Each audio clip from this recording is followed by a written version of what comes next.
Charlene Barr had gone through a lot in her life's journey.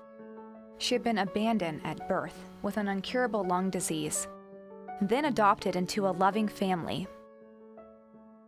In her teen years, she struggled with abandonment issues and anger, only to be renewed with a trip to Africa and inspired by children whose struggle she was all too familiar with. Now, as Charlene hears her worst news yet, her new perspective brings an idea that changes everything. She always had ill health. She was in and out of hospital all the time, but her health really started to dip. And shortly after she came home, she was told by her consultants that she was going to need a double lung transplant. My sister Charlene, she never, ever got down.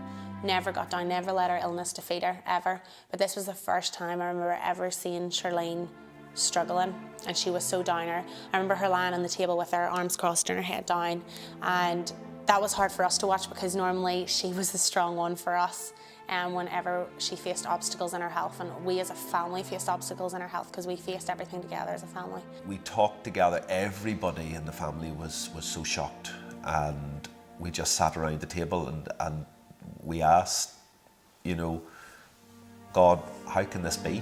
It was a very difficult time, and it was just like a dark cloud around our table, no lie. And it was almost just like a light bulb had come on in that instant. In that instant, she just perked up and she's like, I know what I'm gonna do. I'm gonna build a school for children in Uganda. And we were all like, it was like the awkward silence, you know, she's lost her mind. And Dad was like, what do you mean, Charlene? And she's like, I'm gonna build a school for children in Uganda, for children who can't go to school. And she's like, if I'm not gonna be able to go to school, well, I'm gonna help others go to school.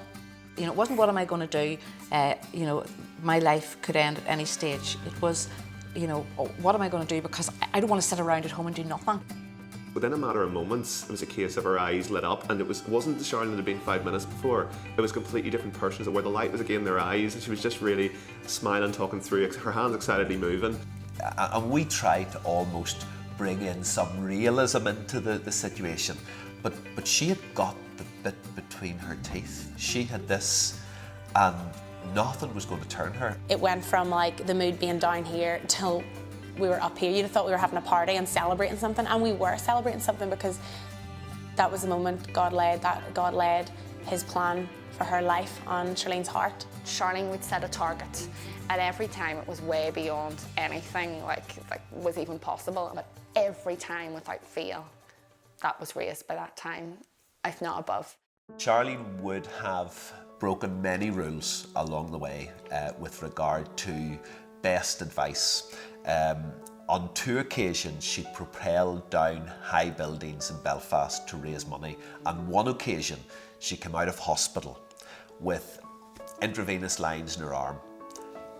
Nobody would have been aware that day that she had just come out of hospital to come down a tall building on ropes. She was incredibly plucky. The people of Northern Ireland, especially young people, got behind her, and I think it was because they realised what a big heart and what a vision she had, and what a selflessness she possessed. I want to help make a difference in the lives of those children who have so little. Thank you for helping me achieve my dream. God bless you. She raised £120,000, which was nearly double what we'd originally set out for her to raise. Charlene's dream for the children had become a reality, but this joy was bittersweet. Back home, Charlene's health had taken a turn for the worst.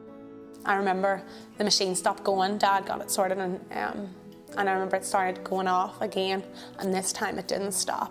And I just remember Rebecca screaming for Dad, and Dad came in, and Dad obviously knew that Charlene was taking her last few breaths, so he gathered all of us, my papa included, into the kitchen, and we were all like beside her as she was lying down, and we got to pray with her and talk to her.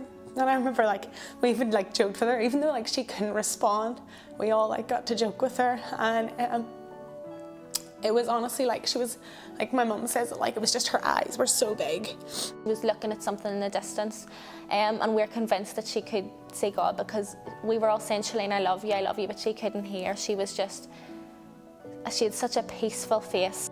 And the way that where the sofa is, we have glass around it, and it was almost like she was just looking into the garden with these huge eyes, and it was almost just like Jesus was just saying, come home. she was going to something greater. She was being called home to God, and the bridegroom was going to the groom, and we just take peace in that.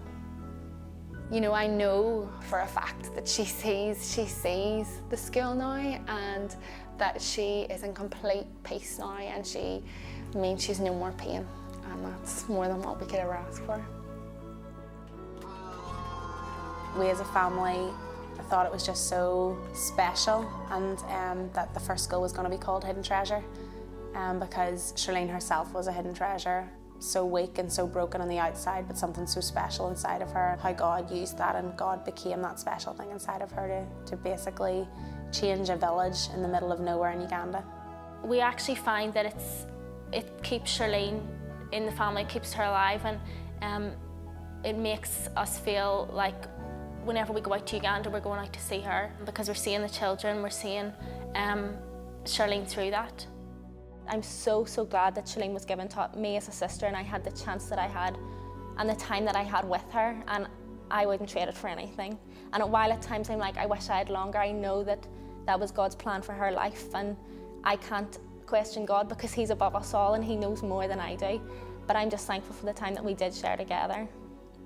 With regard to the struggles, you know, they were so painful, but that same fight was what carried her through her final illness with such determination, and carried her through all her efforts to make a difference in Uganda.